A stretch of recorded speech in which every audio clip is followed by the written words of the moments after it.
Things can always be worse. Right now, there's somebody wishing that they were in your position. So things can always be worse. Remember that, my friends. Welcome to An Apple a Day, a podcast, a resource, a community. Share your experiences and learn from others as we overcome barriers and learn to live a happy, healthy life with a disability. Welcome to the community. Here's your host, Jimmy Apple. Welcome to another episode of An Apple a Day. I'm your host, Jimmy Apple. How you feeling today, my friends? You feeling good? You feeling strong? You feeling better than you did yesterday? Excellent. You can't ask for better than that. Hey, we have got a good one for you today. Today we're talking to Stacey. Now you're saying, I know that name. Of course you know that name. This man wrote a book when he was 16 years old. It was called The Small If. Now, I'm not going to tell you what it's about because Elijah's going to tell you what it's about. And he also runs a nonprofit organization. He's fighting for his life. He's 20 years old now, and he's fighting for his life. He has a disease called Duchenne Muscular Dystrophy. Now, if you don't know what Duchenne Muscular Dystrophy is, my friend here, who I like to call Space Cadet Dave, he's going to tell you a little bit about it. So sit back for a second and check this out. What is Duchenne muscular dystrophy? Duchenne muscular dystrophy, DMD, is a genetic disorder characterized by progressive muscle degeneration and weakness due to the alterations of a protein called dystrophin that helps keep muscle cells intact. DMD is one of 4 conditions known as dystrophinopathies. The other 3 diseases that belong to this group are Becker muscular dystrophy, BMD, a mild form of DMD, an intermediate clinical presentation between DMD and BMD, and DMD-associated dilated cardiomyopathy, heart disease, with little or no clinical skeletal, or voluntary, muscle disease. DMD symptom onset is in early childhood, usually between ages 2 and 3. The disease primarily affects boys, but in rare cases it can affect girls. What are the symptoms of DMD? Muscle weakness is the principal symptom of DMD. It can begin as early as age 2 or 3, first affecting the proximal muscles, those close to the core of the body, and later affecting the distal limb muscles, those close to the extremities. Usually, the lower external muscles are affected before the upper external muscles. The affected child might have difficulty jumping, running, and walking. Other symptoms include enlargement of the calves, a waddling gait, and lumbar lordosis, an inward curve of the spine. Later on, the heart and respiratory muscles are affected as well. Progressive weakness and scoliosis result in impaired pulmonary function, which can eventually cause acute respiratory failure. What is the life expectancy of someone with Duchenne muscular dystrophy? In the past, most people with DMD did not live beyond their early 20s. Improvements in treatment have meant that life expectancy has increased. At present, average life expectancy for people with DMD is 27 years. Let me turn the microphone back over to Jimmy. Wow, can you imagine? You're 20 years old and you know that your life expectancy is around 27 years? What would you be doing? Think about that. What would you be doing? Would you be writing books? Would you be running an organization? Or would you be sitting up in a corner like a lump of clay worrying about what's going to happen? I don't know, but I know one thing for sure. Elijah is not letting any moss grow on him. He is out there, he's kicking ass, and he's taking names. I'm sorry, that's the only way to put it. This man is a ball of fire. Okay, he's in a wheelchair, but he's not letting that stop him either. He's amazing to me. He is absolutely amazing. He's not going to sit back and wait for someone else to try and come up with the funding to work on this disease that is actually killing him. He's looking to find the funding to find a cure for this disease that he has. And, here's the thing. Not only does he have the disease in his family, he has 2 other brothers that have the disease. And unfortunately, his younger brother Max didn't survive. Max passed away when he was 14. He still has a younger brother that has this Duchenne's disease, this Duchenne's muscular dystrophy. So this is very important to him. Now, you would think that he'd be a stuffed shirt and very tight. Let me tell you, Elijah is one of the nicest people I've met. He has a heart of gold. He has a sense of humor, and he's driven. The one thing that I can't believe about Elijah, and we had a long talk about this, and you'll hear it in the interview, he has no idea who Shania Twain is. So I've sent him a link so he can find out who Shania Twain is. We had to talk about music, and he doesn't like country music, but I'm sure since he's seen the link of Shania Twain, I think that might have changed his mind. Also sent him a link for Carrie Underwood and a couple other ladies of country. So I think that might have changed his mind. And, he's planning for the future. He's not letting that 27-year thing get him down. He's planning for the future. Actually, and this, he hasn't said it on any of the podcasts. You know what? I'm going to let him tell you. But he has plans coming up for the future right now, and he shared it with us. He didn't share it on any of the podcasts or any other interview. He shared it with us here. So sit back, relax, and I want to introduce you to this incredible human being, Elijah Stacey.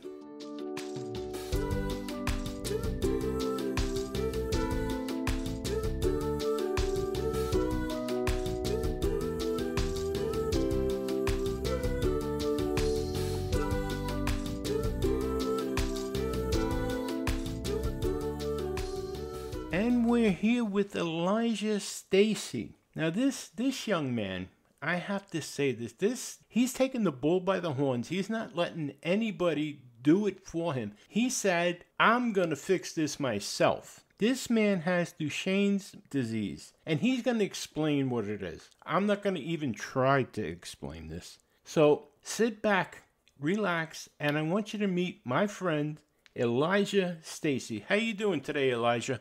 I'm doing good. Thank you so much for having me today. I'm amazed that you took the time to be with us today. I feel very lucky that you're here. Elijah, thank you. Do me a favor. Explain to us what Duchenne's disease is. Yeah, so Duchenne muscular dystrophy, what it is it's a muscle wasting disease that eats away a person's muscles as time goes on. So when I was a little kid, I was able to walk, but I'd walk on my tippy toes. That is what happens with people who have Duchenne muscular dystrophy. And I would fall on the floor frequently. I wasn't able to keep up with my peers at recess. I had trouble going upstairs or steps. And then, when I was 11 years old, then I lost my ability to walk completely dependent on a power wheelchair. And then, in your later teenage years, you start to lose mobility in your arms because your arm's going to be attacked as well. And then the disease is a fatal disease. Most people pass away when they're 25. And the reason that is because your heart and diaphragm are muscles as well, and those are going to be attacked. Just out of curiosity, you said you walked on your tippy toes. Is there a reason for that? Do all people with this disease walk on the tippy toes? That is correct, yes. All people with the disease will. The reason why is because your muscles are compensating, so you still have function, because parts of your muscles are getting weaker, so you're using other parts of your muscles to compensate to still have the same function of mobility. So your body wants to walk, right? But it's got to use other muscles in order to compensate for you to have the strength to walk since your other muscles are getting weaker. So what does it do? It affects like your ankles? I don't mean to sound dumb, but does it affect your ankles and your heel like that? Well, it affects all your muscles. So, you really couldn't just pinpoint one muscle. Every muscle is going to be weakened. The reason why muscles, so the muscles literally die, right? So what happens is so your muscle cells are called monocyte cells, right? And so inside your monocyte cell, you have the cell membrane. Mm-hmm. Okay? That's the top layer. And cell membrane, its job is to regulate what goes in and out of the cell. Now, what happens is inside of a monocyte cell, you have this pillar structure, is what I like to think of it as. It kind of like upholds the roof, the cell membrane. And this pillar structure inside your monocyte cell is called dystrophin. Every time you contract your muscle, that pillar holds up the cell membrane, holds up the roof. With a person with Duchenne, they do not have that pillar. So there's nothing holding up the roof. So every time you contract your muscle, the cell membrane, the roof, breaks. And so what happens is a lot of things enter in the house, enter in the cell that shouldn't be there, and it ends up destroying the cell.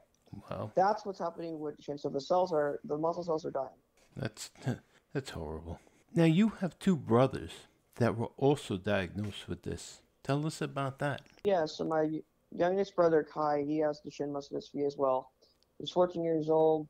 He's in 8th grade, and he's in a wheelchair, just as I am. So he has Duchenne. And then my other brother, Max, he had Duchenne as well. He passed away when he was 14. And Max had other health complications as well.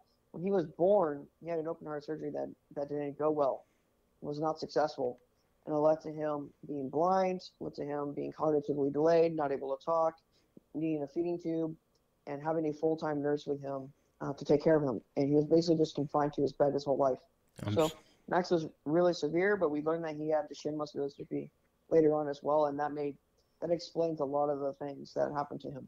I'm so sorry to hear that. I'm so sorry for your loss. Jeez, what a terrible disease. I did some research on this. This is probably before your time, but did you ever see the Jerry Lewis telethon? I have. Back in the day? That was all kids with the muscular dystrophy, and someone told me that they had Duchenne's, the kids that were involved with that. I don't know how true that was, but it was just something that when I started looking up, your information, that came up. All right, Dory, the book that you wrote. Let's get off this for a second. The book that you wrote, The Small If. Now I'm reading that right now, as I told you, and I can't believe that you were 16 when you started writing that. That's correct. Yeah, I was 16 when I started writing it, and then I finished writing it at 17. Jeez. And then I'm 20 now, and so I published it this year. Yeah. I can't believe you were 16 when you were writing that. Oh, yeah. I'm amazed. And you wrote that in a year. Yeah. That's I'm in awe of you. In all honesty, I'm actually in awe of you. Did you spend like all your time writing that book, or is this just something that you did on the side? Well, I was in high school at the time, so I had to do homework and projects and all that stuff, and I did clubs and everything. But no, I mean, I would write it basically on the side. It's been, I don't know, 2-3 hours a day writing it. I would sometimes, the type of guy I was in high school, right, is like, I like to do things with meaning and purpose. So sometimes I just go to the library or whatever at lunch and just bring my laptop and just write. I mean, I love talking to people. I'm very extroverted. I like getting to know people and everything like that. But I mean, a lot of people, and this is something I'm really big on actually, is like a lot of young people, right? Like I feel like we're not doing things with meaning or purpose. We just kind of go with the motion. And I never understood that. Like, I don't understand why I hate when people tell me, oh, I'm only 18. I don't know what I want to do. Or I'm only 19. Why does that matter? Like, I feel like you could be great and start moving on with your life right now. Like, I look at, people in the 30s, people in the 40s.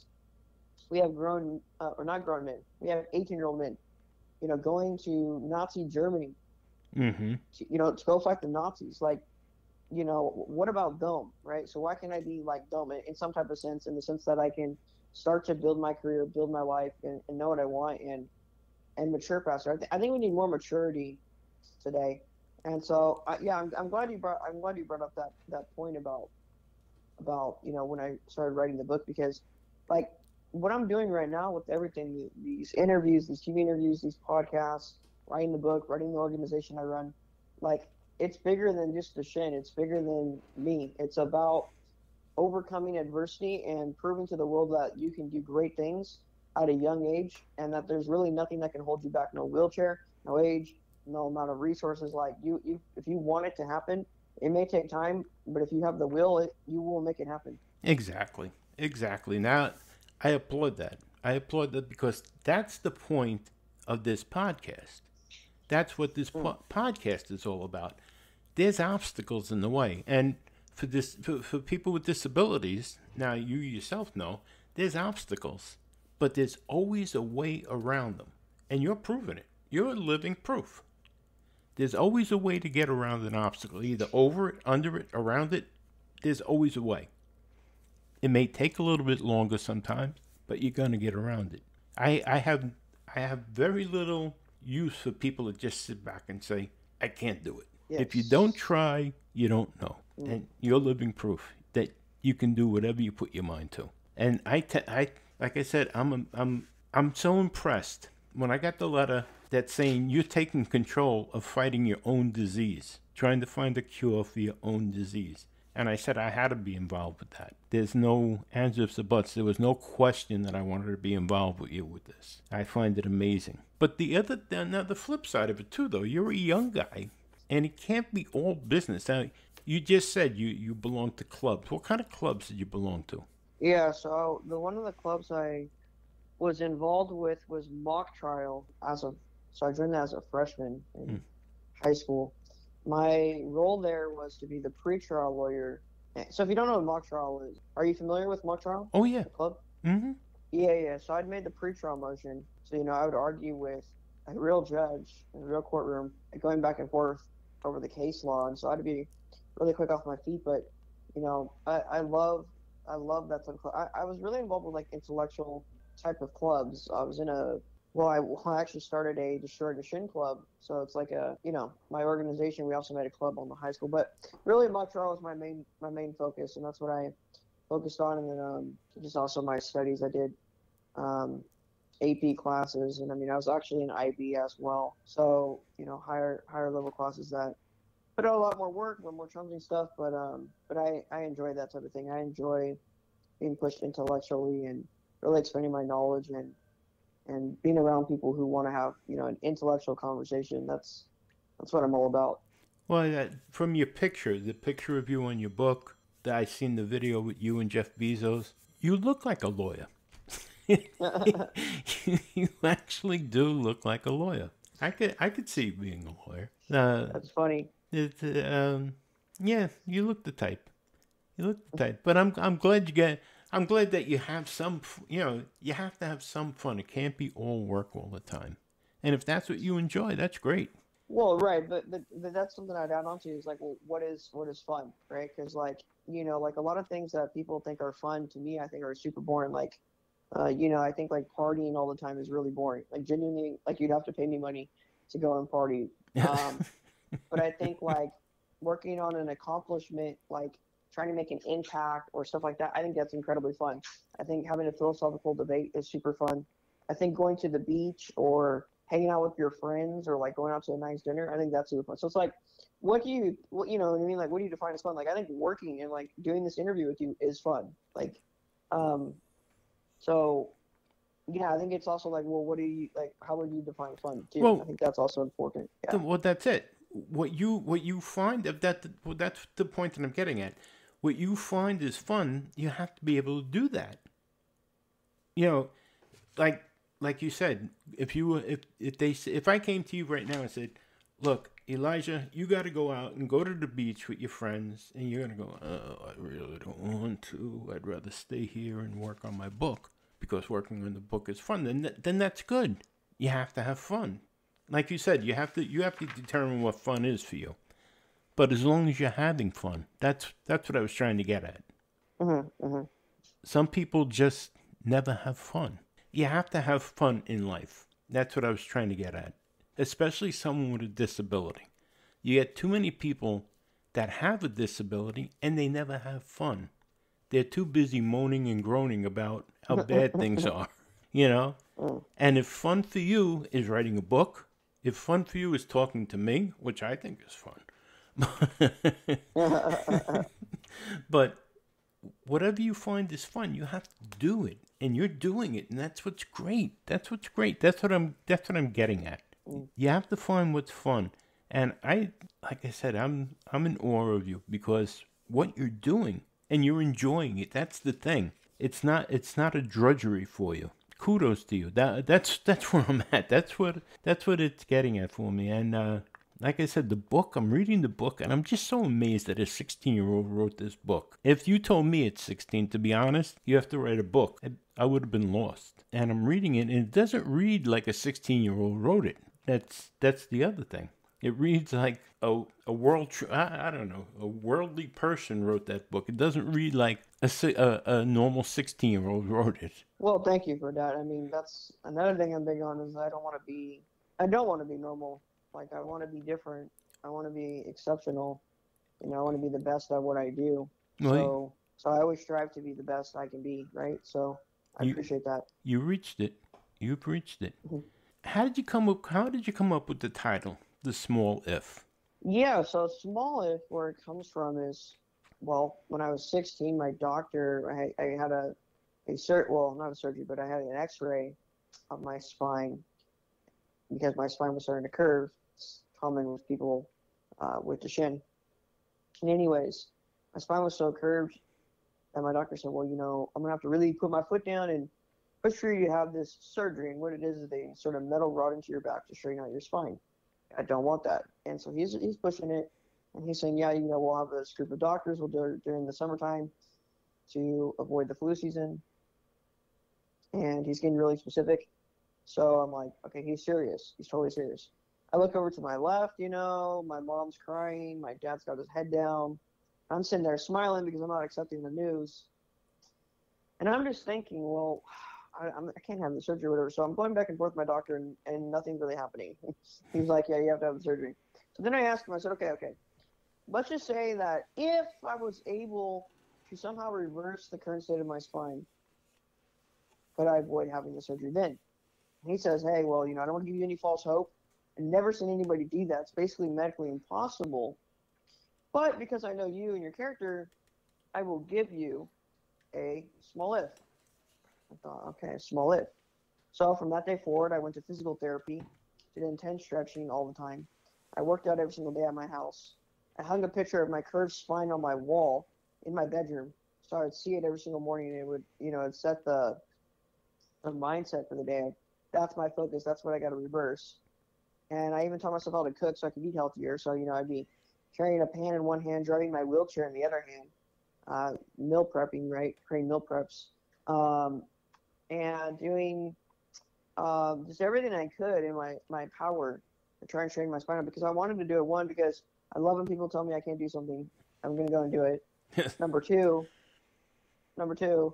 I don't want the surgery.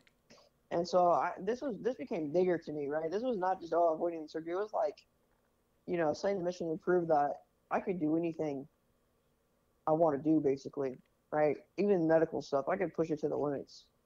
And 3 months later, I go to the doctors, and I'm confident my spine is straighter. I know how much work I put in. And we look at the spine, and it's straighter. And he's like, yeah, you did it. I don't have to have the surgery. All from just a small if. That's all I needed was a small if, right? And so that's where the title of the book comes from. Unbelievable. So you went like all animal. You just started working out. 100%. 100%. Now, do you still do it? Do you still work out? Yes, absolutely. Still go to physical therapy, and still do that. It's important, especially with my disease. It's like you have to work out not because you want to look good, and like a lot of people work out because they want to look good. That's fine. It's good health. It's fine. But with Duchenne, it's like, no, like for me at least, you got to work out to maintain what I have, to maintain stuff like that. So it's important to continue to do that. If you were to stop working out, would your spine go back and start curving again? Or you Probably. Probably. Like it's, you have to maintain stuff. And what's your workout ritual? Well, it depends on the day, but on Thursdays I not right now because it's the holidays or whatever, but typically we go to physical therapy when they're open, right? But like on a normal day, like what I'll do is I'll have like a bike. How do I explain? It's like an arm bike, and you put your arms in it, and you can do that for cardio. I'll do stretching. I'll do what is called chair sit-ups, which it's like I'll sit in my chair and basically just touch my toes and then go up, like it's stuff like that. I do the same. I do the same. All that stuff, but it's just things like that. No, I was just curious. So you don't get on a weight bench or anything like that and start. Well, go ahead. What no, you're not pumping weights or anything like that, are you? No, definitely not. No, I do. I'm also in a chair. So I do the push-ups, the chair push-ups, and the touching my toes and lifting. I do the lifting from the chair, on my arms. I do the hand cycle, stuff like that as well. Yeah, yeah, yeah. Just to keep some kind of some kind of motion going. That's good. That's really good. All right, I'm going to ask you this. What do you mean by an adaptive mindset? Yeah, so an adapter's mindset, that's one of the lessons in my book out of the 13 lessons in it. Mm-hmm. And it's basically, an adapter's mindset is adopting that mindset of you're going to be creative and you're going to find a way to adapt to a situation no matter what. And so if it takes you 100 times to figure out how to get out of your bed to get into your wheelchair, and 101 is the magic number that you figure it out, then you figure it out. But it's when your mind is set. It's not, you're setting your mind on something, and once it's something set, it's set. It's stone wall. It's not moving. And so that's how I view that mindset. And when you develop that, right, it allows you to get really creative, because it's like, well, if I have to make this work, I have to make it work. So we have to figure this out. Like there's no plan B. There's only option A. And so I have that adapter's mindset, and I deal with everything. A lot of it was with the transitioning into the wheelchair being, physical abilities and stuff like, how to get out of bed, how to use the bathroom, how to shower independently, right? How to do all those things, figure it out. But now, I could translate that into business and everyday life, having an adapter's mindset, for, okay, let's restructure the budget of the organization, or let's do this or do that, whatever. But it's something that's really powerful that people, everyday person, could use. They could use that adapter's mindset to better their life. Sure. Here's something else from the book. What is the difference between controlling something and influencing it? And which is better in your opinion, to control it or influence it? Right. So that's from the lesson of the dichotomy of control, which is actually rooted in ancient Stoicism. But it's what they taught, and it's super powerful, is that you should worry about what you can control and disregard what you cannot control. The key, though, is a majority of things are not in your control. And so you got to then first define, well, what is in your control? What's influencing something? Well, controlling something is determining the outcome. Influencing it is trying to affect the outcome, but you're not actually going to completely determine it, right? Like, for example, and I don't know why this comes to mind, but like, you could hang up the call right now. That's in your control.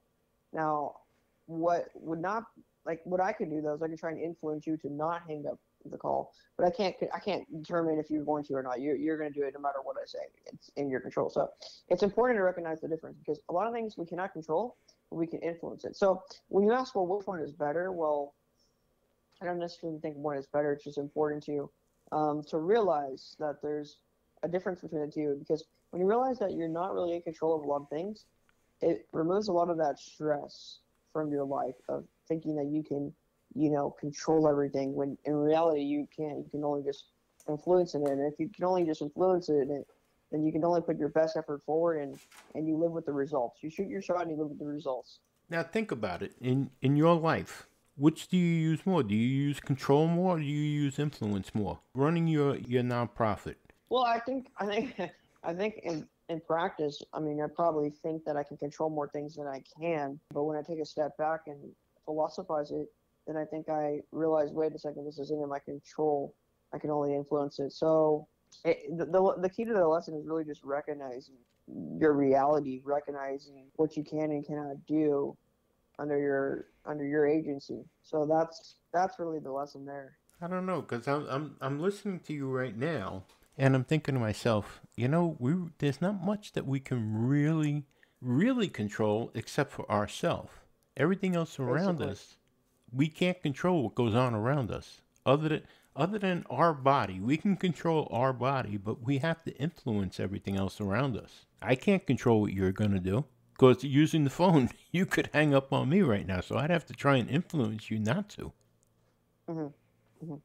No, you're exactly right, and like that's one of the keys to the lessons. Like, and this is great though, because like when you realize, well, what's in your control? Well, happiness, for example, would be internal. That was in your control. The Stoics teach that you don't need externals to make you happy, but you have everything within yourself to make yourself happy. Mm-hmm. It's when you really want other people's approval, right? A lot of people want people's approval and stuff like that, or they want their acceptance. That's not in your control. I mean, I could be incredibly nice to you. I could tell you all these good things, be polite to you, whatever. But you may not like anybody because you don't like anybody, so it's not in my control. Right. It's like once you realize that, it's like, well, dealing with people becomes a lot more simple, and you become a lot more free in what you're going to do, because it's like, well, ultimately, I can't control what they're going to do anyway, so I might as well do what I'm going to do anyways.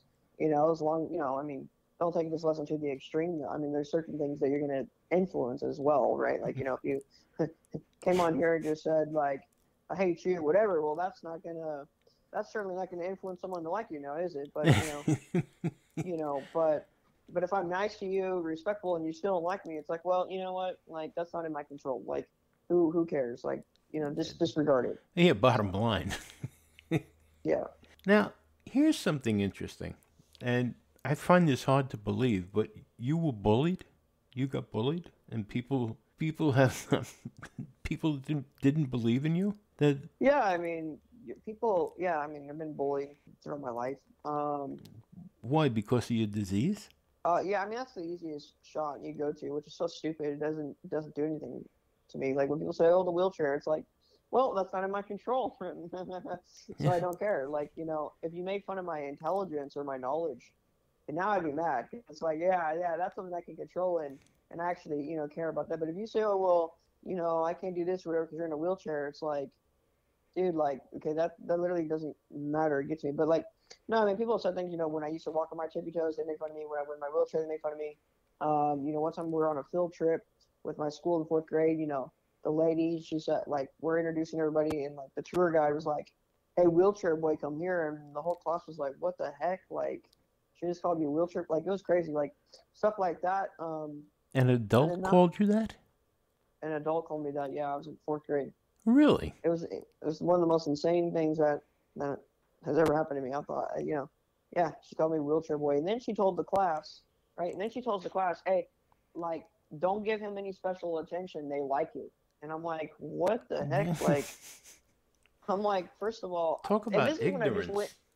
But this is when I went into the wheelchair too. So I'm like new to it, and I don't want special attention. I don't want pity. If someone, honestly, today where I'm at in my life at this point, if someone pities me, I pity them. Yeah. Because what they're doing is they're pitying me, thinking that I'm not capable. They're underestimating my capability. Mm-hmm. And that's like, you know what? Yeah. That's sad for you. That's sad. Well, I've always said I never want people to look at me and say, here comes the guy in the wheelchair. I want them to say, hey, here comes Jim, Yeah. Mm-hmm. I can't believe an adult said that to a child. It's nuts. That's pure ignorance. Oh, my God. Yeah. And now you said that turned it, all this bullying and stuff turned it into rocket fuel? Well, so rocket fuel's another lesson, which is an amazing lesson, which is when people doubt you and you believe that you could do something, and they're saying you can't do it, it's free motivation. I mean, it's to me, it's one of the greatest gifts that someone can give you. So I love when people doubt me. Like, I love my doctor. So this is me not talking about my doctor, but like when my doctor said, you can't reverse your spine, I thought, let's bet. Let's see.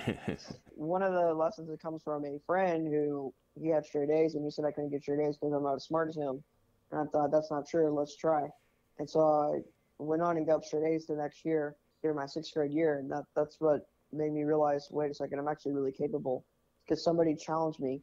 I didn't accept their nonsense, and I proved to myself and them that I could do exactly what they said I couldn't. And that's rocket fuel. It's just, I mean, motivation's fuel, but I mean, it's like when people tout you and you know that you could do something. Yeah. It's rocket fuel. That's hot. That's hot fuel. That's going to burn. That's cool. I understand exactly what you're saying. I love when people say, you can't do that. You can't do that. You want to bet? You want to bet? Put your money where your mouth is. Now, lesson 3 in your book is be self-sacrificing. Go ahead. Tell me about that. Yeah, be self-sacrificing. Well, just straight up, people are very selfish today. We need to be more self-sacrificing. Self-sacrifice leads to good things for everybody. If you have a spouse and I don't know, she wants to go watch a movie and you don't really want to watch a movie. Maybe today you just watch the movie with her because you love her and you know that she will enjoy it. You know, you're going to sacrifice whatever to make that happen. That's being self-sacrificing. I believe that if people were just more self-sacrificing, maybe with a little thing here and there, it would make things a lot better for everybody around us. Well, I'll tell you one thing about watching the movie with your wife. Happy wife, happy life. Trust me. That's what they say. That's what they say. I'm married 38 years. Trust me. Well, you're very, very credible then. You're incredibly credible. I mean, congratulations to you. You said 38 years? Yes, sir. Yes, sir. I think that's something to be celebrated for sure. That's amazing. Yeah, no. I'm from the old school. But yeah, no, I understand what you're saying. You do. You have it's like anything else. You have to give to receive. And that I believe in that. I believe in that wholeheartedly. You know, you can't just take. You can't just take. You have to give. And I personally, I know this sounds hokey or cliche, but I'd rather give than receive, to be honest. And when you give, you always receive back. You usually receive back more than you give. So being self-sacrificing, that's a good lesson. Now, another thing is you're big on self-image. It's a big lesson in your book. Why is self-image so important to you? Well, self-image is huge because how you see yourself is going to relate to how you act, and how you act is how other people are going to see you. And so, you know, you really got to start, well, how do you see yourself? If you see yourself as like an unconfident person, you're going to act unconfidently. See yourself as a confident person who's in control and stuff like that, you're going to act that way. And then people are going to see, yeah, this guy's confident, and people like to be around confident people. Like, that's important. For me, the big thing that I try to use is I try to use my situation to teach lessons. I philosophize the wheelchair a lot, but for me, it's like, well, I don't view myself as a disabled person. I identify as a disabled person, like, you know, making it my identity. That's what I mean. But I view myself as, well, I'm an entrepreneur, I'm an author, I'm a public speaker. I'm Elijah Stacey, who happens to be in a wheelchair. And that's like that right there, that little tweak is a really, really important thing that you got to do. Right? If I sit here and go, oh, I'm in a wheelchair, and wheelchair, and then this is the thing that I genuinely don't understand. So people go, okay, I'm in a wheelchair. My whole identity is wheelchair. You know, my social media bio is going to be wheelchair. This is wheelchair. And then they're shocked when people view them as being a person in a wheelchair. And they're like, why are people viewing me in a wheelchair? Because that's all you talk about. Exactly. That's all you talk about. If you view yourself as something else, people are going to view you as that. And if you're always talking about it, that tells me that that's not you view yourself. And so why should people view you differently when you don't even view yourself differently? You gotta view yourself how you want to be viewed, and people are going to start to view you that way. It takes time, but it happens. That's right. Now, can I just point out one thing to you? Please. You said something, and it's totally false. There is no such thing as a disabled person. You're not a disabled person. You're a person that has a disability, but you're not a disabled person. That's why, I mean, self-image, but some people are a disabled person, I would argue, because that's how they act and how they view themselves. No. So they're disabling themselves. They're just, they're broken. They're not disabled. They're just broken. I feel like that's even worse. Exactly. They're broken. But there is no such thing as a disabled person. People are people. You're just a person with a disability. If you look at yourself as a disabled person, that means you're less than a person. You're a broken person. These people that go on and whine. Like you said, I'm in a wheelchair. And they get upset because people say you're in a wheelchair. They're broken. There's something seriously wrong with them, in my book. And that's what I try to get across to our audience. And I'd say 90% of our audience agrees with me. There's no such thing as a disabled person. Because you can't be a disabled person. If you're a disabled person, you're a broken person. You're just a person that has a disability. No different than a person who's overweight or a person that has red hair. You know, it's just something that you're a person with something. If you get what I'm saying. I'm I'm a person that's without something. I'm missing a leg. So I just hate when I hear someone say, oh, he's a disabled person, or he's a disabled vet. No, he's a vet with a disability. You know, he's not a disabled vet.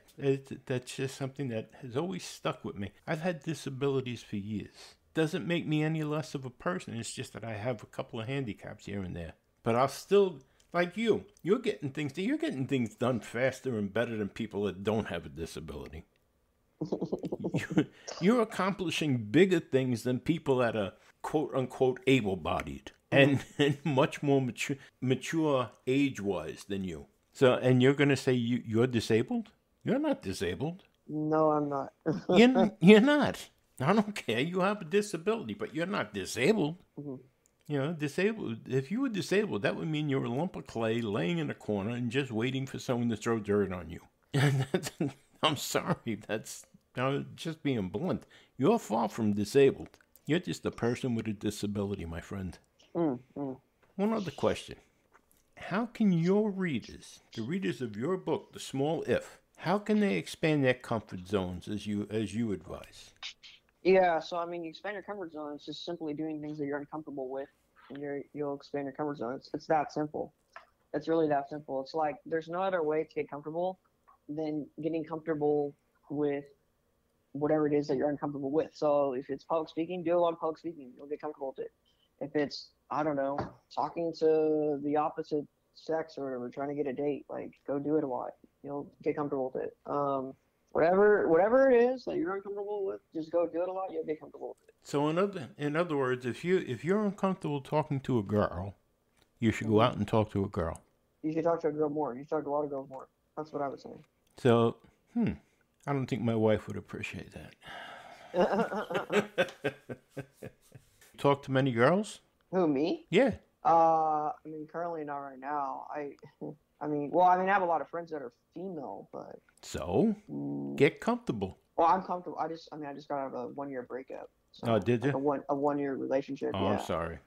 So that you know what I mean. I'm just taking it a rest. That's all. But no, I mean, I'm fine talking to women. I mean, personally, if you ask me, like, I'm not trying to insult, but like, I don't know, like I'm 20, so a lot of young people today, you know, it sucks. Like, what I'm focused on and what I'm trying to prioritize, like you're talking about like romantic relationships, it's like, you know, I want someone that is, you know, but yes, let's have fun, I get it, but like someone that's mature and, you know, knows what they want and kind of like going down that same path as I am, right? Like, and that's hard to come by because a lot of people right now at this age of this don't know.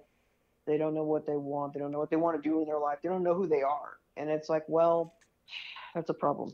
No, I understand. I think that, you know what? I think it's smart that you're not just jumping around here and there.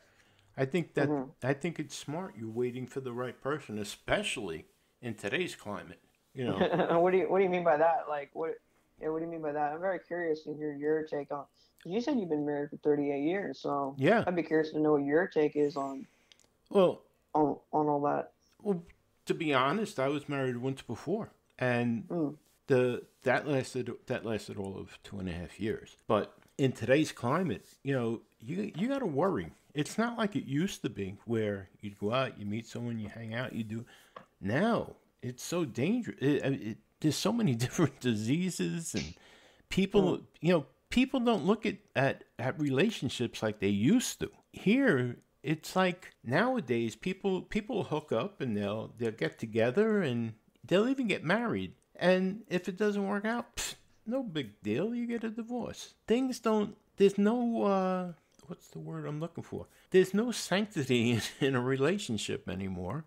And people just hook up for the sake of hooking up. And I don't know. I'm old fashioned. If I'm going to get together with someone, that's why maybe I didn't really date a lot when I was younger.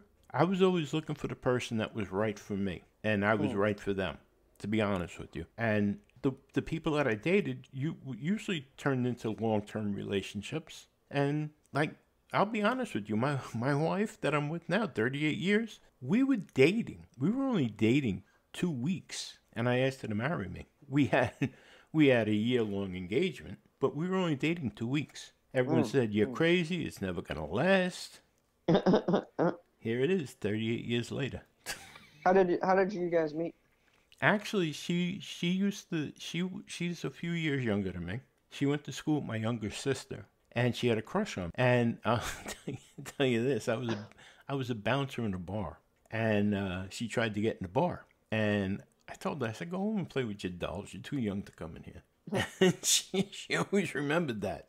And one day, she was over at my sister's house, and I had been visiting, and she needed a ride home. So I said, well, I'm going home. I'll drop you off. And to be nice about it, she was a little intoxicated. And I said, well, I'll walk you upstairs. She lived in an apartment building with her parents. And she said, no. And the next day, I met her again, and we started talking. Next thing I know, I said, you want to go out to a movie? And that started it. But we had a lot in common. Neither one of us were into any kind of drugs or anything like that. I was divorced from my first wife, and she was older now. So it just worked out. But we had a lot in common, a lot of the same interests and stuff like that. So it worked out. It worked out well. And here we are. Yeah, no, I mean, everyone has their story. It just seems like it just kind of happens when it happens. Right? Exactly. I wasn't looking for it. That was the whole thing. I wasn't out like trolling bars or, clubs or anything like that. It just kind of fell into my lap. Yeah, it's so weird. Everybody says that, right? Everybody says that. I think it's fascinating because, like, and you said something earlier too, which so I'm a Christian, right? So I view marriage really, really high, and I believe that society is collapsing because we don't view marriage really high, as you said. Like you said, people just get divorced like it's let's get divorced. Like that's not how I see it. It's like when you're married, it's like when you say those vows, like exactly. Till death we depart. It's like, well, do you really mean it, or are you just saying it because it sounds cool? Like that's the thing. And it's like, well, I think people before they get married, they should really think about what marriage means and how committed they are. And like, I mean, it's a huge decision to commit yourself to another person for life. Exactly. Like that's a big deal. But like people, like you said, they just hook up and things like that. And I actually think that maybe I'm the old one here, but like I think like being promiscuous and just sleeping around a lot, it's fun in the moment, but long term it's going to do you a lot of psychological harm. You might get a disease, as you said, might get an unwanted pregnancy, and I think it's the breakdown of the family unit, which is something I am huge on, because it's like if we want to build a great society, you have to have a strong family unit, because the family unit is like the first form of government, in my opinion, right? It's like when you have two parents to take care of a kid, it's like, well, they can both provide for the kid. They can, they offer different types of things for the kid, emotionally and stuff like that. It's like that helps build a strong society. But like too often now, a lot of kids grow up without, two parents. Like there's a lot of single mothers and stuff like that. And I just think that, well, one of the greatest things that we could do to fix society would be to fix our relationships. That's literally like the starting of it. Exactly. I agree with you 100%. I agree with you. This throwaway marriage. I look at this thing. There's a TV show about Married at First Sight, where people get married. They meet at the altar, and they have an 8-week marriage, and then after 8 weeks you decide if you want to stay married or get divorced. That's I don't understand that. I just don't. Yeah, I don't even know what that means, because it's like, well, how does an 8-week marriage? Because a marriage is, forever. You know what I mean? So it's like it's already not even true to begin with. Exactly. I mean, you're meeting the person for the first time at an altar, and then you're going to decide in 8 weeks if you want to spend the rest of your life with them. Come on. Yeah. I don't even know if I want to keep a car after 8 weeks. Never mind a marriage. Yeah. Yeah. But that's the way society is now. And then, I don't want to go off on a tangent, but like you said about people with unwanted pregnancies and stuff, people are using abortion as birth control, and that sickens me. There's no people. They just don't take responsibility for their actions, whether it be a relationship, a pregnancy, raising children. How many people have children and let their kids run wild? They don't want to be their parents. They want to be their friends. I know I'm going off on a tangent. That's it. We're running off the book here. It's an important thing. Well, I mean, you know, my book is really, I mean, if you read the book, like, it's about family, right? You'll see that a lot. So, you know, there's that. And honestly, like, I'm not even going to lie to you. Like, I haven't really told anybody this on a podcast or interview yet, but I am actually interested. There's a lot of books I want to write. I'm going to write another book. I'm actually really intrigued with writing a book about family unit and marriage. And yes, I'm not married, but my parents have been married for 30 years.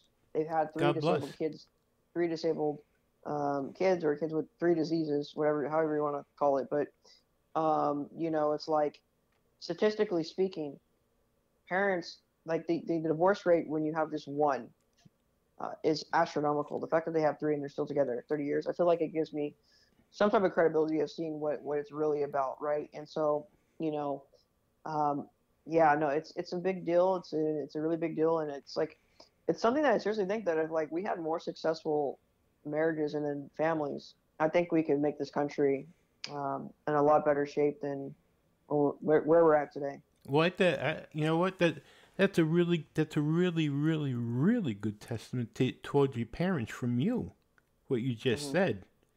And your parents seem like superstars as well. Oh, definitely. Because, you know, like you said, there's a lot of parents, a lot of people that separate because they can't handle it.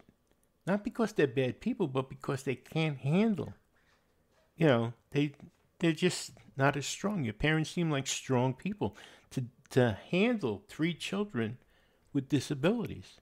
And you know what, Bo? It's a strong testament for you too, because you're making it that much easier on them. Look at you. You're out there campaigning and working with a nonprofit. What kind of kid, and I don't mean to call you a kid, but what kind of young person goes out and starts a nonprofit organization and is doing a whirlwind tour to try and fight the disease? Other kids other young people might just sit home and be a drawer on their parents. You guys aren't just sitting still. So, you know, it works on both ends there too. Yeah, well, yeah, and I think that's one of the keys to strong family. It's like, you know, it says that in the Bible, it says that we're supposed to honor our parents, and so then, you know, and then like the parents have a role too. So it's like it takes 2. Like any relationship you have, it takes 2 people, right? And it's not just a one-sided thing. You both have to contribute something to the relationship, whether it's a familial, romantic, or platonic relationship. Exactly. You're 100% right. It can never be one-sided. If it's one-sided, it's already destined to fail. It has to be 2 ways. It's a 2-way street all the time. It's give and take. I tell you what, you're wise beyond your years. You really, Thank you. You really truly are. Now, physically, how are you feeling? Are you feeling good? I mean, you feeling strong? You know, it depends on the day. Like if it's really cold out, I notice that it typically hurts my muscles more. I don't know. I mean, it makes sense to me why, like scientifically, but no, you know, I to be honest with you, I never want to say, and it's not because I'm not an honest person. It's all about mindset stuff. I never want to say I feel bad because that's accepting it, and then you start to feel bad. Not that I can't admit it. Like I'm gonna be honest. There's days where I'm in pain. You know, my muscles are tight. And I need to be stretched out, and you know, I just need to get some blood flow and stuff like that. There's days like that for sure. But like no, you know, I feel great. You know, I'm energetic. I'm moving forward. You know, talking to you is definitely, like I said, I enjoy this stuff. I'm having fun right now. You know, like when we started off this call, right? When we started off this call, you're like, "Hey, are you ready to go?" And I'm like, "Yeah." And you're like, "You don't sound like it." I was like, "What do you mean?" But now that we're deep into it, you know, we're talking about family unit now. We're talking successful marriages. You know, would you ever think you're talking about that with a 20-year-old? You know? Like, No, that's what I'm saying. That's what I told you in the beginning. It's just a conversation. We're just hanging out. Yeah, no, and I love that. That's how it has to be. You know, I could tell that you're a good host because like when you it's like so robotic and like whatever, there's no flow to it. It's like those type of conversations Yeah. Well, I mean, they're just not really that productive. They're just too organized. Right, exactly. That's how I feel about it. But I, that's what I'm saying. You don't you're wise beyond your years. I'm looking forward to your next book. But see, you're talking about you don't like the cold weather. Not only are you wise beyond your years, you're getting up there in years. I know when it's gonna rain. Trust me. Mm, mm. my my bone, and I'm not that old, but my bones. Oh my God! But it happens when you have a disease that affects your bones. Like if you have arthritis, you can tell when it's going to be sunny out. Never mind when it's going to rain or get cold. Mm, mm. But now, tell me something. What kind of sports do you like? Do you like I sports? yeah, oh, I absolutely love sports. So my dad, was a head football coach. So I actually grew up on the football field. Oh, did But you? I'm a huge, so yeah, so, but I'm a huge basketball fan and a huge football fan. So basketball and football, Wh- those are my two favorite sports. Yeah. what's your favorite football team? See, I don't really have one, right? I don't really have one. I mean, when it comes to college football, I mean, I love college football as It's, well. so do I. To be So honest. I adopted it from my dad. My dad's an Ohio State fan because he's from Ohio. So I got to support the Buckeyes. I do like Oregon a lot. I liked them when Chip Kelly was there. Like how fast their offense was, their tempo was great. Really entertaining to watch. But and I mean, I really used to like the Seahawks when it comes to the NFL. But that's when like Marshawn Lynch was there, Richard Sherman. It was just they're super entertaining to watch. But those guys aren't there now. So um, yeah, I that's used football though. I used to be a huge Dallas fan. Well, I still am because they owe me money. Mm, mm. They owe me money. Oh, really? Yeah. Back in 1978, I was a huge Dallas fan, and I bet like 2 weeks paychecks on them in the Super Bowl, and I lost 2 weeks paychecks. and I think they were playing the Raiders. Yeah. Anyway, they haven't won since, and they still owe me money. So I still like them until they pay me back. But as far as college football goes, I've always been a fan of Notre Dame. Always. There's just something about them, and I've been watching them the last couple of weeks. And basketball, I could never get into it. When I was a kid, I used to like the Knicks. Okay. I mean, it makes sense. New York. New York. That's the only reason. I never did like the Jets or the Giants, though. Never. Mm. Never. And baseball, I'm not a huge fan.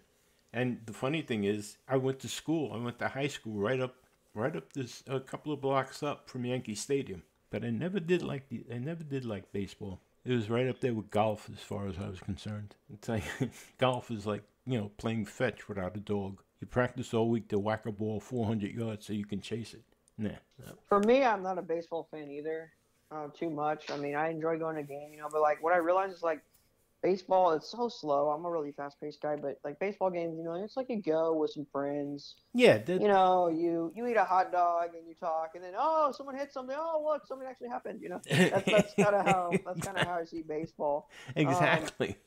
But I'm a huge basketball guy, right? So because it's real fast-paced, and I mean basketball is probably my favorite sport.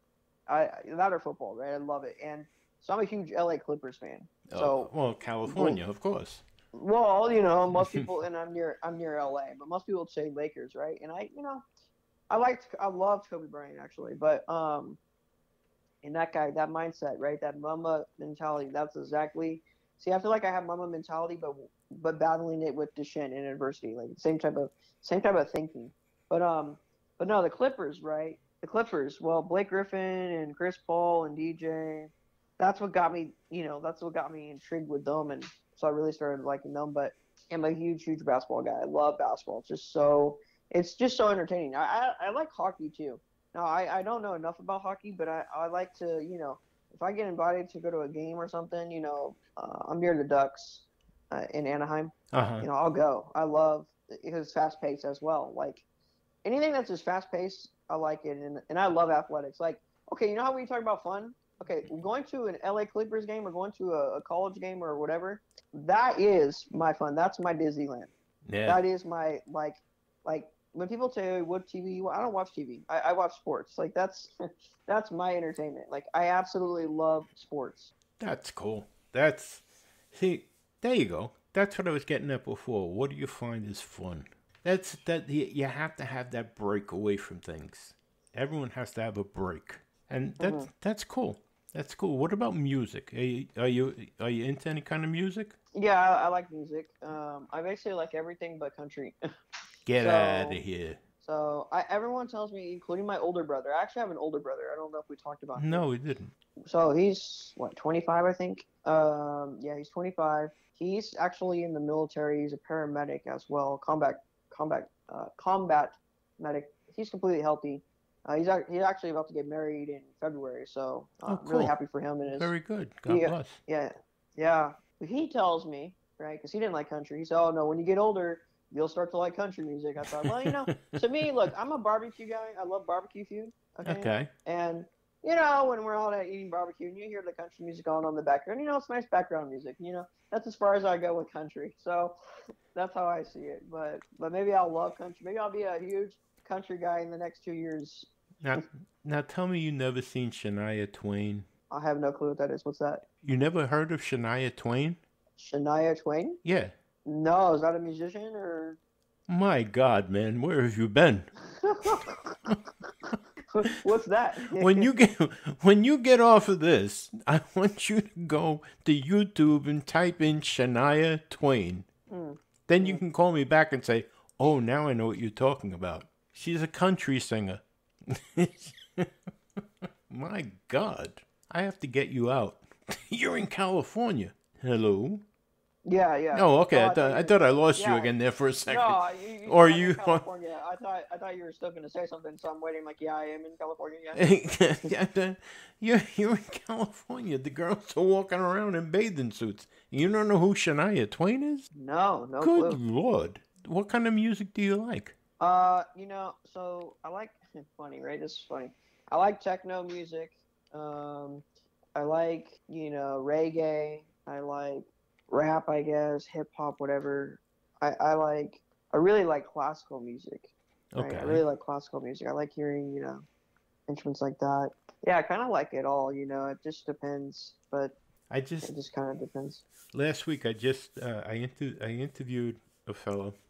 His name is Eric Oberto, and he's industrial music, and he just did a soundtrack for a horror movie, actually, Amityville Cult, and it's not to me it sounds like grunge music, but that was never my cup of tea, the screaming into the microphone and stuff. But he has a song that he did for this soundtrack, and he's got me hooked on this music now. It's amazing. It's amazing. But I kind of listen to anything. The only thing I really don't like is hardcore rap. I can take some of it, but the hardcore rap where you can't understand the words. But I can deal with classical. I don't like house music or whatever they want to call it. But the rest of it I can take. Even the grunge music I can take. What music is? I love to have music on during the day. I'm not a big TV fan. Sometimes I have it on in the background just for the noise. But you, like I said, you've been real busy. For someone that's 20 years old, you've accomplished stuff that people that are 40 and 50 haven't done. Right? I get that a lot, and I mean, I kind of understand it, but I don't at the same time, because I'm like, well, I don't know, what have 50-year-olds done? Like, what do people mean by that? Because I get that a lot, and I somewhat get it. I understand, yeah, I'm doing a lot of, I'm moving, I'm doing a lot of things, but I don't fully understand that. I put it this way. You can look at some 50-year-olds that have done nothing other than get a job at McDonald's, and that's their life. They get up in the morning, they go to McDonald's, they come home at night, watch TV, and go to bed. You're running organizations, you're going out making public appearances, you're educating people, you're writing books, And again, like I said, there's 40 and 50-year-olds that get up, go to work, come home, go to sleep, get up, go to work, come home. That's it. So you're doing a lot more than 40 and 50-year-olds. And 60 and 70 for that matter. I just don't understand that. I genuinely couldn't be happy in life if I just went to like McDonald's and came home and watched TV. Like I couldn't do that. Like I mean, I have to do. there's Like nothing everybody. wrong. Well, there's nothing wrong. Nothing with it, wrong but with working not, at McDonald's. I'm not putting them down for working there. No, I'm just no, saying. It's not, I just use that that as a job. They're doing a job, but you're doing at your age, you're functioning in 20 different capacities. Where that's what I mean. I'm not putting them down for having a job wherever it is, but I'm just saying they're doing that. They're working one job and they're happy just floating by in life. Where you're at 16 to 20 running organizations.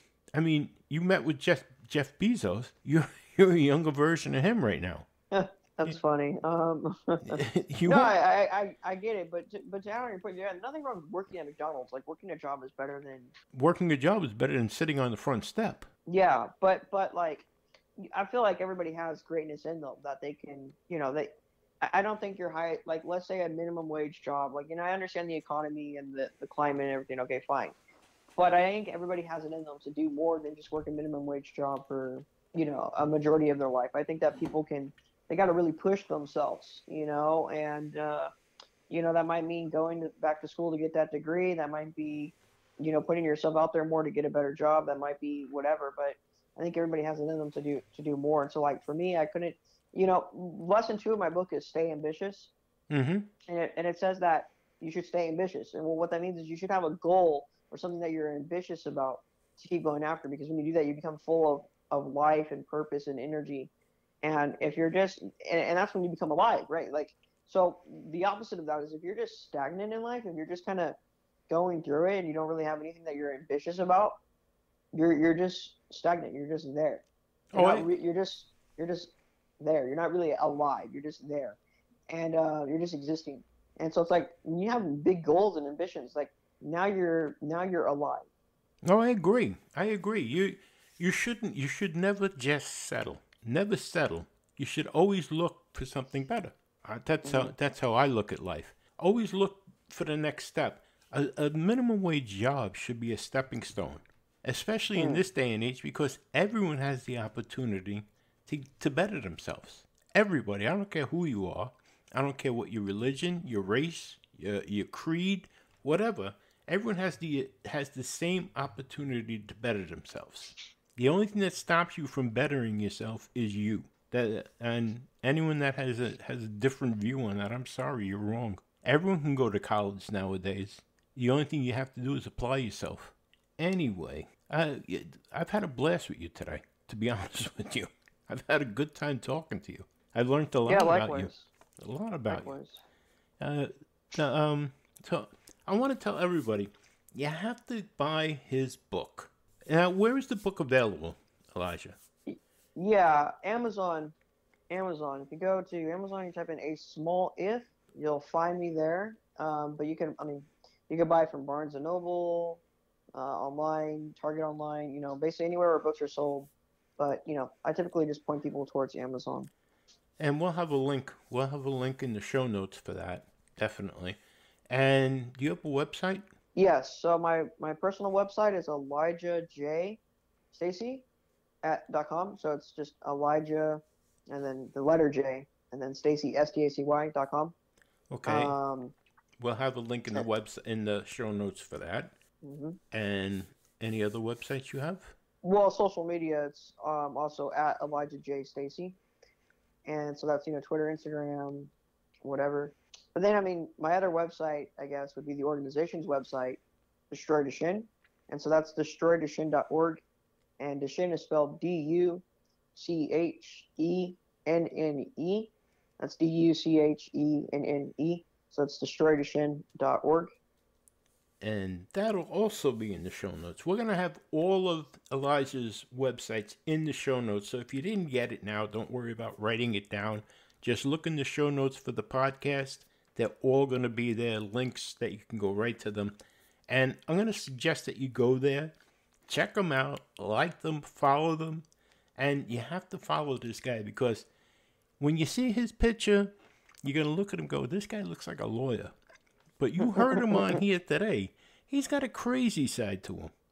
He's got a bit of a crazy side to him. So you're going to have to follow him and chat with him. Send him some emails. He likes to read the emails.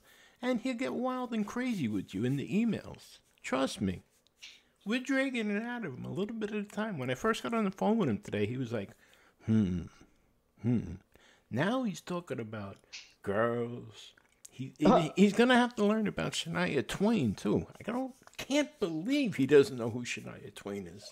I've been in love with Shania Twain for years now. And once you hear her music, my goodness, man.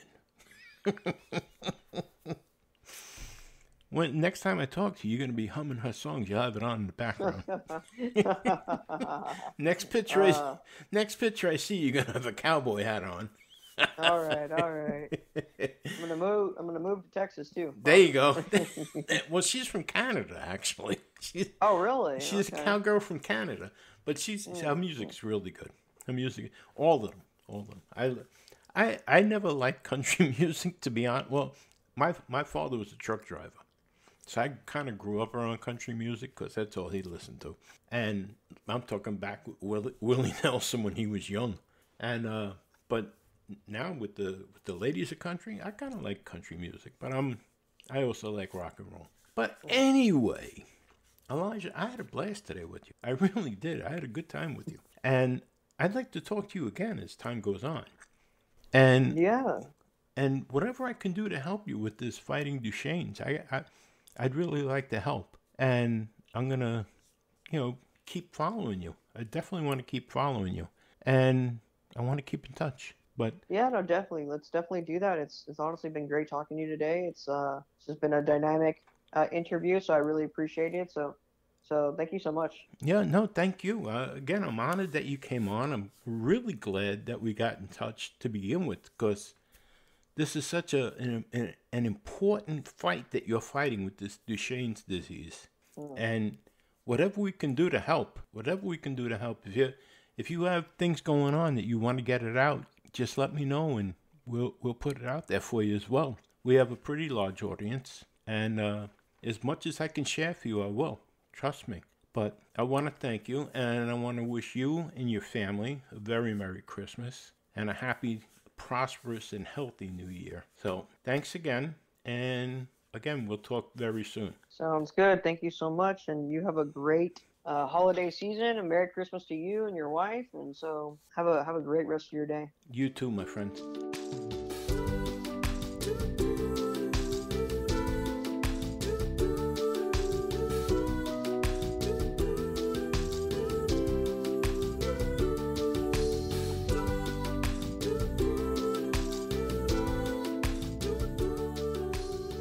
So what did you think of Elijah Stacey? The guy's amazing, isn't he? Think about it. If you were 20 years old and knowing in the back of your head checkout time is at 27, he doesn't even think about it. And you want to know something? I believe he's going to be around a lot longer than that. He has such a positive attitude. And we're already making plans for him to be back on the podcast. And I think he's making plans to go to a Shania Twain concert.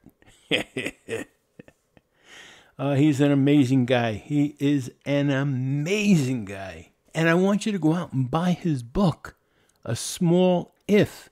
You have to read it. I read that book in 3 days. 3 days. It's available on Amazon. So look up A Small If by Elijah Stacey. It's a great book. I'm telling you, it's a page turner. So thank you, Elijah, for being here, and I will talk to you soon. Now, coming up this week on the next episode of Apple a Day, we're going to have Faith Gilbo and her mom, Karen Gilbo. Now, I know you're going, I've heard those names before. Of course you have. They've been on the podcast before. Faith was in a movie for public TV, and she made the movie, she directed the movie, and starred in the movie. And now that it's been out there and it's been judged. She's getting worldwide acclaims for this movie.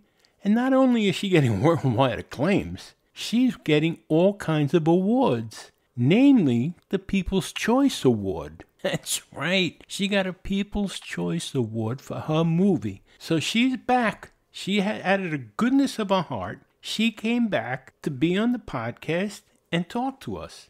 She's a big celebrity now, Faith. And Karen's protecting her. But they have some big news that they're going to share. And they're coming up this Thursday on An Apple a Day. You don't want to miss it. Karen and Faith Gilbo. The Gilbo Girls. So make sure you're here on Thursday so you can check them out. And I'll talk to you then. I hope you're all ready for the holidays. I hope everything's going good for you. Have a great day, my friends. And remember this.